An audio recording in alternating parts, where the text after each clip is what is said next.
আসসালামু আলাইকুম রহমতুল্লাহি অবরাকাত। কেমন আছেন সবাই? আশা করি নিশ্চয়ই সবাই ভালো আছেন। আমি সবার প্রিয় মুন্সি, আলহামদুলিল্লাহ, আল্লাহ তাআলা আমাকে ভালো রেখেছেন।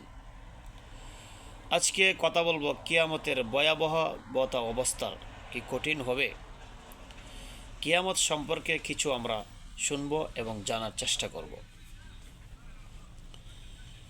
কিয়ামতের সময় মানুষ যখন কবর থেকে উঠে দাঁড়াবে, তখন বলা হবে, তোমরা আসো তোমাদের প্রতিপালকের কাছে এবং তামো, তোমাদেরকে জিজ্ঞাসাবাদ করা হবে।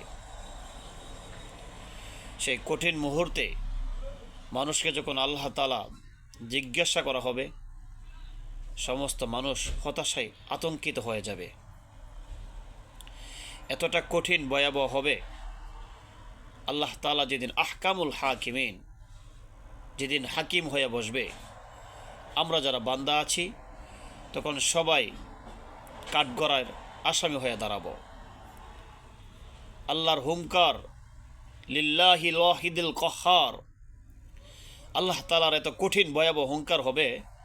ওই হুঙ্কারের আওয়াজে, এত কঠিন হুঙ্কার হবে, হুঙ্কারের আওয়াজে জাহান্নাম তরতর করে কাঁপতে থাকবে। সে কঠিন মুসিবতের সময় সবাইকে জিজ্ঞাসাবাদ করা হবে তোমার আমল নামার সম্পর্কে। ওই কঠিন মুসিবতের সময় যাদেরকে আল্লাহ তাআলা আরশে আজিমের নিচে, আরশে ছায়ার তলে যাদেরকে জায়গা দিবে, এরাই হবে শান্তিময় মানুষ। এদেরকে আল্লাহ তাআলা পছন্দ যাদেরকে বেশি করেছেন, এদের স্থান হবে যারা আমল আখলাক ঠিক আছে, যারা মানুষের উপর জুলুম অত্যাচার করে নাই। সেই কঠিন মুসিবতের সময় প্রত্যেকের হিসাব যার যার হাতে বোঝাই দিবে আল্লাহ তাআলা।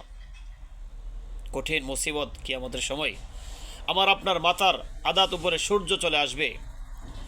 সূর্যের গরমের তাপে আপনার আমার মগজ গলে গলে জমিনে পড়বে। সে কঠিন মুসিবতের সময় আল্লাহ তাআলা যদি আমাদেরকে দয়া না করে, আমরা কোথাও গিয়ে বাঁচতে পারবো না। এত কঠিন ভয়াবহ হবে কিয়ামতের মাঠ। মানুষ দৌড়াদৌড়ি করে শুরু করে দিবে আল্লাহ তাআলার কাছে। যখন বলবে তোমরা থামো, তোমাদেরকে জিজ্ঞাসাবাদ করা হবে। সে কঠিন মুসিবতের সময় মানুষ এতটা হতাশায়, এতটা আতঙ্কিত হয়ে পড়বে। সূর্য তখন মাথার আদাত উপরে থাকবে, সূর্যের হিটে মগজ গলে গলে জমিনে পড়বে। সে কঠিন মুসিবতের সময় মহান রব্বে কারিম যদি আমাদেরকে আরশে আজিমের নিচে জায়গা না দেই, আমরা কোথায় যাব? সুতরাং আমরা কিয়ামতের যে কঠিন ভয়াবহতা হবে, কবর থেকে উঠে দাঁড়াতে হবে, আল্লাহ তাআলার কাছে সামনে যেতে হবে, আমার আমল নামা আমাকে বুঝিয়ে দেওয়া হবে। আমরা বেশি বেশি করে দুনিয়াতে আমল আখলাক করব, বেশি বেশি করে আল্লাহর হুকুম, বিশেষ করে নামাজ ছাড়া যাবে না। যে কঠিন কিয়ামতের কঠিন ভয়াবহ থেকে বাঁচতে চান, সর্বপ্রথম আপনার নামাজ কঠিনভাবে পড়তে হবে। নামাজ কোনোভাবেই, যত কঠিন হোক, যত বিপদ আসুক, নামাজ ছাড়া যাবে না। আল্লাহ তাআলা আমাদেরকে কিয়ামতের ভয়াবহ কঠিন থেকে যেন আল্লাহ তাআলা আমাদেরকে বাঁচায় এবং আরশে আজিমের নিচে যেন আমাদেরকে জায়গা করে দেয়, সেই তৌফিক আমাদেরকে দান করুক। আমিন ইয়া রাব্বাল আলামিন।